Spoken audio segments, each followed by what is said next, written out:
Yeah, the old way of recruiting is you go play golf with your buddies, you build great relationships and feed them into your Rolodex. The new way of recruiting is really about how to use technology, artificial intelligence, and deep networks of relationships across the country and the world to help you find great talent. Jobs, and I'm not talking about Steve.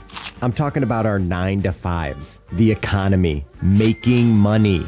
But in a country where burnout reigns supreme, finding the right candidate is as important as ever. Don't believe me? Well, here's Nick Cromydas, CEO of the recruiting firm Hunt Club. One great hire can change the trajectory of your company. These legacy models will still work for the time being, but the future really is about, how do you find diamonds in the rough and unique skill sets that just aren't in your golf course and your network, but really can change the impact of your business. There are one-way doors and two-way doors. If you make the wrong hire, sometimes that's a one-way door and it can kill your business. All right, for those who don't know, what is Hunt Club? Hunt Club's a new type of search firm, so we use technology and expert networks to help you find your next great referred hire. So think of hundreds of CMOs helping refer your next marketing leader. Hunt Club's vision is to help companies grow through trusted networks. So if you flash forward to 5 to 10 years from now, we've got a high growth, fast growing tech-enabled service using our technology and networks. We have a software business that helps companies really find the perfect person in their own internal networks to solve a wide variety of problems. And we're giving companies access to our expert network and our external network to really find someone that can move the needle for their company. And so, that's the power of HC. Nick and I are gonna play horse, and hopefully I'm gonna beat him. So, Nick, you welcomed us, you go first. This is gonna be a tough edit for Mike. What year did you start Hunt Club? 2015. 2015. What made you want to start it? I actually had a friend. Ooh, that's H. That's H. I had a friend that was an executive recruiter, and he got really good at looking at my LinkedIn profile and asking for introductions or referrals. And I placed 5 people for him in the summer. And I finally just got to the point, I was like, dude, what is your business? Why do I keep getting a thank you note from all these people? Right. And that was the start of it. How does Hunt Club connect 100 CMOs and a software? How does that all connect? Yeah, so we do 3 things I think that are really unique for the talent world and ecosystem. So 1, hire and train our own people that have never really been in search or recruiting before. And so when we started the company, one of the biggest things I didn't really understand is if the world's most important asset to business is talent, why is this industry not more renowned and regarded more highly than it is today? And I think it's because of a lot of the bad behaviors that have been created in the space. So we hire and train our own people.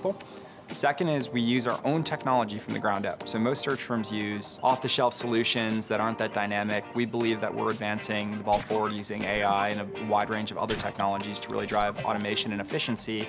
And the people that work here love their job because they're focusing on the things they love to do, which is people and clients. And then the last is networks. So how do you really take this idea of building an internal referral program on steroids with business leaders across the country and the world? So whenever you need a great hire, you can really have networks of thousands of leaders versus just one recruiter's network, so you get the total candidate pool.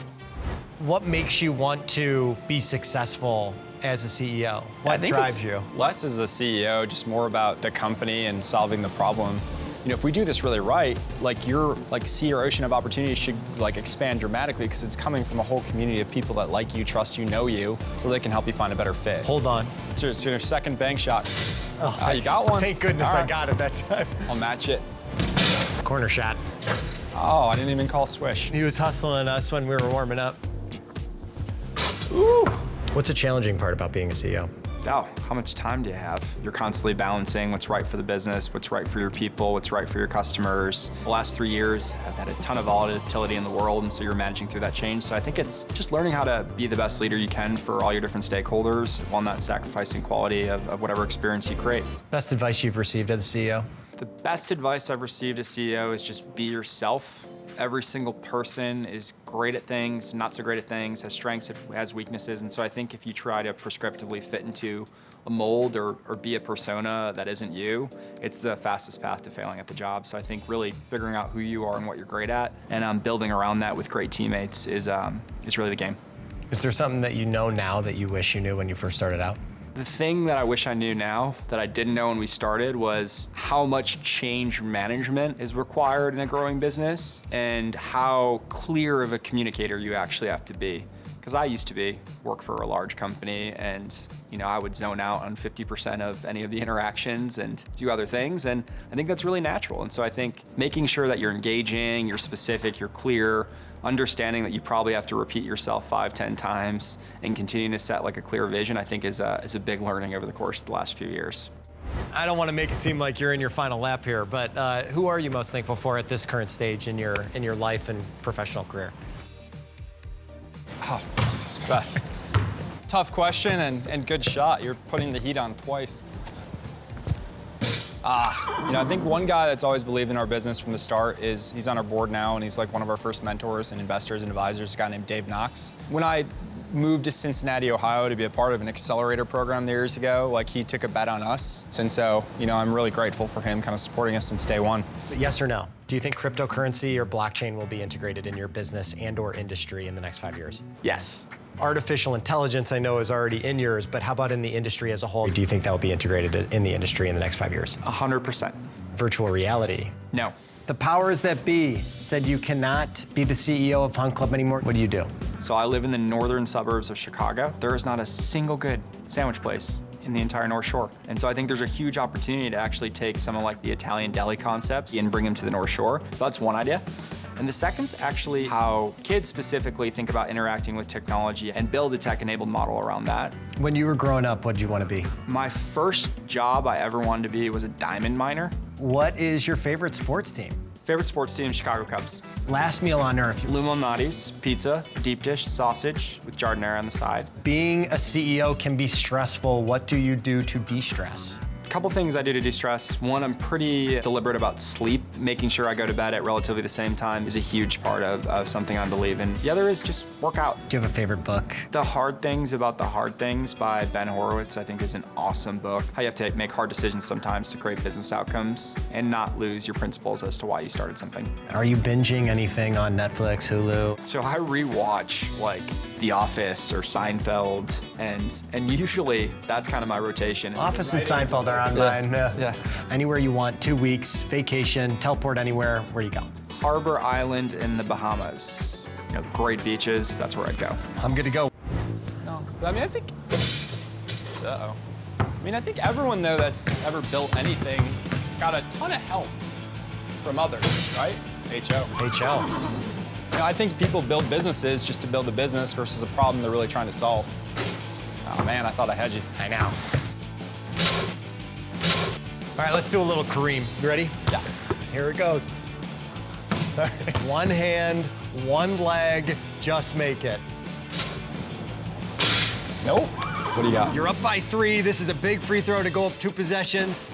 Team's counting on you. And I blew it. Could you explain to us one more time the traditional recruiting and staffing model versus what you're doing and how you've changed it? Yeah. But before you do,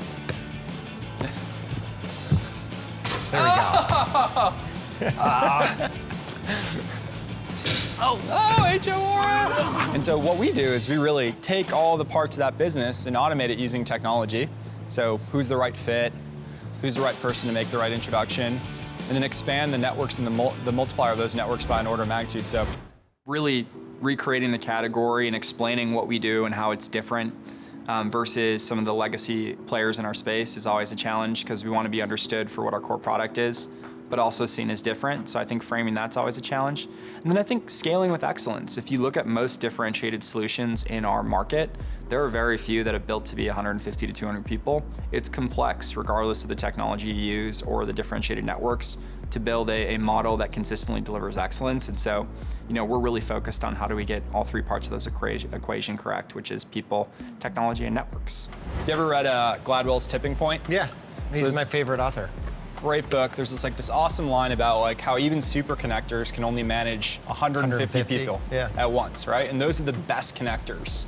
Now, if you think about a company, there's maybe more than 150 candidates that could be a right fit for that search. So if you're just using one recruiter, you're not actually seeing the total market.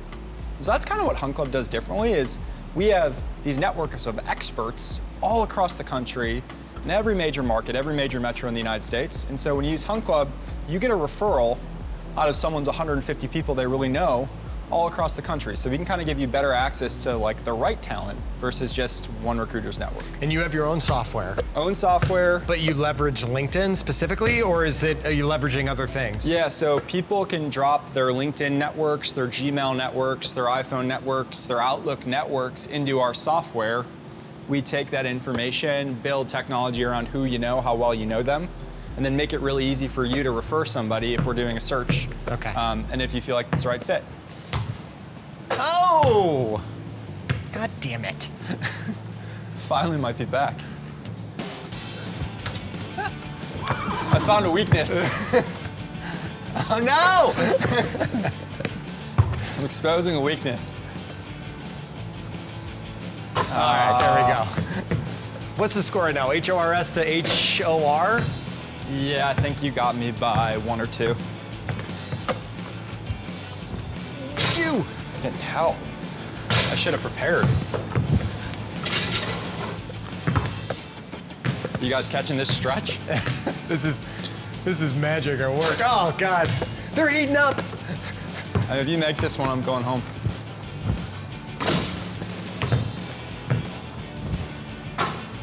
Jeez. Could this be the end? It is. All right. Got me. Well, shit. Nick, my man, thanks so man. much. Appreciate it. Appreciate you doing this with No, us. It was thanks awesome for having hearing me. your story, and Thank you for having you're me. doing awesome things. I'm excited to see where Hunt Club goes. Trying. So, Appreciate it. Truly. Thank Yeah. you. Got it.